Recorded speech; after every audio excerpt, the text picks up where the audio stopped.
When the sales guys leave before you. Good thing I got the bike today. Anyways, well, today actually we're going to take an opportunity to show you whether or not the Rebel 500 can actually go on the highway. A lot of people for some reason think that the 500 is not capable to ride on the highway. Spoiler alert, that's where most of my riding is done. I do a lot of riding. My drive is typically about an hour long, home to work and back. So 2 hours of riding a day, which is a good day. And because they locked me out, good thing I have my bike because I can just hop the curb. So we're going to end up doing that. We're going to show you exactly how it rides, how it gets up to speed, and how it behaves on the highway. It is a very light bike, which is nice. You can maneuver it a little bit nicer that way. But if you're going to compare this to the 1100, again, you're being silly. The 1100 is a much more capable bike, but the 500 does make it work. So what have I done to make it a little bit more comfortable? We're going to go over that quickly. So suspension, again, by far the best thing you could ever do to this 500 is the suspension. I personally have used Gears Racing. I got a couple videos for them. Hands down the best thing that's on this bike. A lot of good things on this bike, but the Gears Racing suspension, by far the best. Better lighting, again, this is the LP4. I have an amber cover on it. It is pretty bright, but the LP4, I have a video on that as well. I'll probably link a bunch of these videos down in the description, but just to help. The fairing, this is the clamshell Harley-Davidson fairing. Again, videos on everything that I'm talking about. I have the Labrador lip. Again, gives you a little bit more coverage. And the handguards, right? Memphis shaded, I believe. But a little bit of storage. I got a backpack and I have a side bag that has my rain gear, heated grips or heated gear. Sorry, is that? Oh, and Navi. Navi's really nice. And it's not flashing yet, so I'll probably get to the gas station over closer to Cambridge. So we're going to show you how this thing sets up. Again, this is not stock, but I used to ride with it stock on the highway as well. And again, very good, comparable. Now, the 300 doesn't have a lot of power, but again, you can still do the 300 too. My buddy Rick has, or used to have a 300, and he would ride on the highway as well. Not as good, but I'll tell you also the issues that you have on the 500 as well, but that'll be closer towards the end of the video. Let's get this going. All right.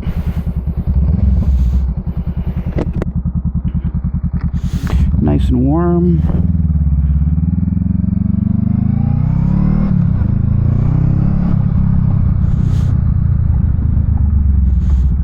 When the sales guys, good old sales guys.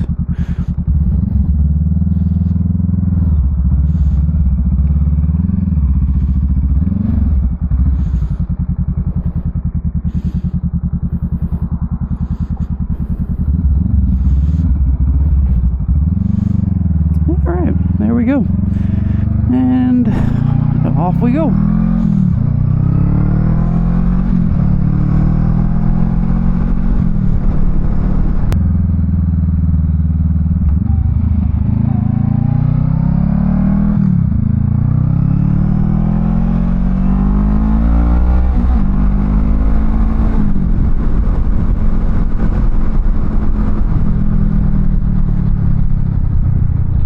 Little bit of traffic today, but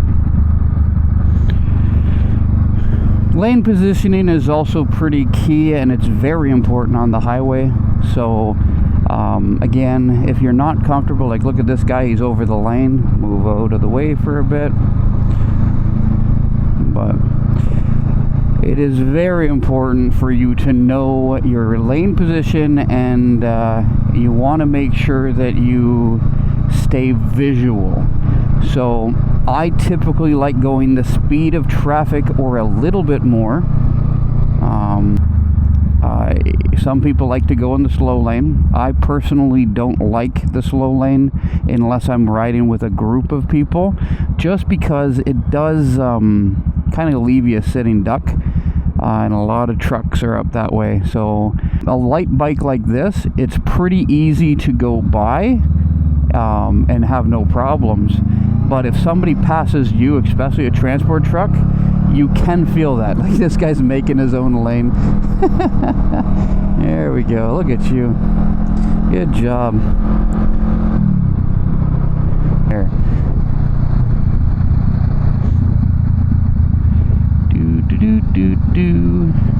I'm actually going to slow down a little bit, that way they can go, so you can see the pickup. Again, it's not a fast bike, but I'm showing you that it can get up to speed and you're good to go. So make sure there's lane is perfectly fine.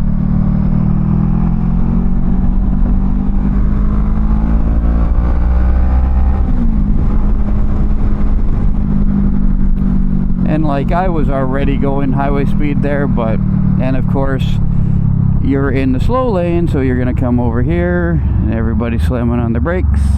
Make sure the guy behind you is stopping. And now that this is there, middle lane is not a good lane to be in on a bike unless you're gonna find your way to the fast lane. So we're going to go to the fast lane. The reason why I say the middle lane is a bad choice, especially on the highway, and again, this is a personal preference, and this is kind of how I was taught way back when, but if you are in the slow lane, you can only worry about everybody from behind, front, and to the left. If you're in the fast lane or passing lane, you only have to worry about people in front of you, behind you, and people to the right. You see the trend right there? So there's one side you don't have to worry about, right? Where if you're in the middle lane, you're worried about everything, right? Now, you're going to be more alert, you're going to be more aware, you're going to be checking your mirrors, you're going to be checking all kinds of stuff, and lane positioning is key.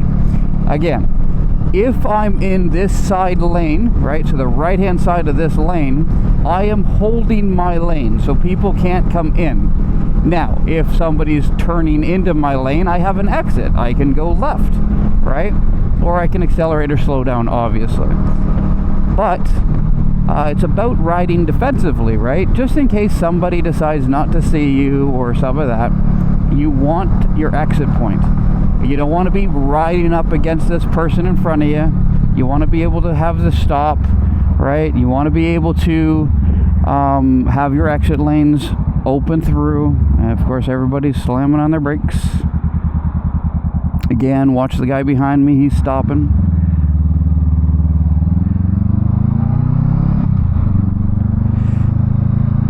Probably a bad time to do this, to be dead honest. But the main focus is to show you that A, it's easy to maneuver, it's easy to be able to get in and out of lanes, and you can keep up to traffic. Actually, you can go faster than traffic. You have no problem going up to speed. Like right now I'm doing 91, right? This is kilometers an hour. Highway speed is 100. Most of the time people are doing about 120 to 130, which is kind of crazy, but... And because these guys are slamming on their brakes so much, I'm going to try and find my way into the middle lane. And there is a guy there, so we have to wait. Go past me, buddy. Alright, he slowed down, so we are going to go through. So watch the pickup. You can, again, pass everybody, no problems. The difference between this and the 1100, obviously pickup, the way it rides, it feels. If you're riding stock, the Rebel 1100 is a lot more comfortable. But I would argue with this setup, it rides better than the 1100 in stock form, anyways. Let's get out of the middle lane because I just told you that it's a bad idea. But so this is pretty much just kind of giving you an idea. So again, on the slow lane or far right lane, you're going to be in the left lane. I should be moving out of the way because of these guys. But again, with a bike, as long as you stay close to that line, you're fine. But again, I'm holding my lane. If somebody is trying to get in my lane, I have my exit. My exit is to my right, or slow down or speed up. All right. So again, I'm in 4th gear doing 80. So now we're in 5th. Not whining out the gears. It's pretty easy. I get out of the fast lane and then everybody starts moving. All right, so let's go again. Left hand side. If I want to go faster, I downshift and come out. And again, very good at catching up to speed, very good at holding your line. It's very maneuverable, very nice. Now let's pick on it though. Again, because of it being a light bike, if you aren't going faster than like the truck beside you and you guys are going like, let's say, highway speed, right? Not like, what am I doing now, 30. If a truck goes by at a difference of speed, you can get kind of a little bit of wind transfer in the back, and it might shake the bike a bit, right? Again, you're not going to get pulled over or anything, but it might kind of wake you up a little bit. Yeah. Another thing is, again, it does not have a lot of power. There we go. That's what you're not supposed to do. But so like he's riding the line, just kind of cutting through everything. I mean, it is what it is.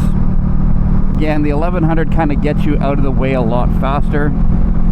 If I want to get out of the way, I have to downshift at least 1, maybe 2 gears to get out of the way. Like right now I'm in 5th doing 106. Now I just went to 6. You can get kind of stuck, right? And that's the problem. Now, not like the 300, but if you just kind of pull on the throttle, like again, I'm doing 99, right? So if I go, so you can see the difference in speed, I'm going to mat it, and it's not going to go very well. So watch, right? So it will speed up, but it doesn't actually go. Now, if I was to downshift, and I'm going to downshift, we're going to downshift 1 gear, okay, and watch this CRV. So it's a little bit nicer. Again, the 1100 has a lot more power, but you can still get to speed, right? So that kind of gives you the idea of it. We're going to close this video off, but that was just kind of like a quick kind of video on the ability of the 500 on the highway, right? So don't be worried. If you do have a 500, you can get on the highway, and it's actually pretty comfortable. There's no problems with it. You can get in and out of places. It's nothing scary, right? It does ride pretty good, but again, you do have to do at least some wind protection, and it's a little, you know, that helps a lot, to be dead honest. Huge thanks to the Patreon supporters. You guys do help this channel a lot. I do appreciate you guys. Thank you very much. Also, if you do want to support the channel, there's a couple ways to do that. You can either like and subscribe, or you can check out the Patreon, or last but not least, you can check out the shop. I do have a shop with some like merch and stuff like that. If you're interested, you can check that out. It's always going to be down in the description. The first 2 links are always going to be those. But anyways, if you do like this channel, if you like this content, give me a thumbs up, like and subscribe, and until next time, guys.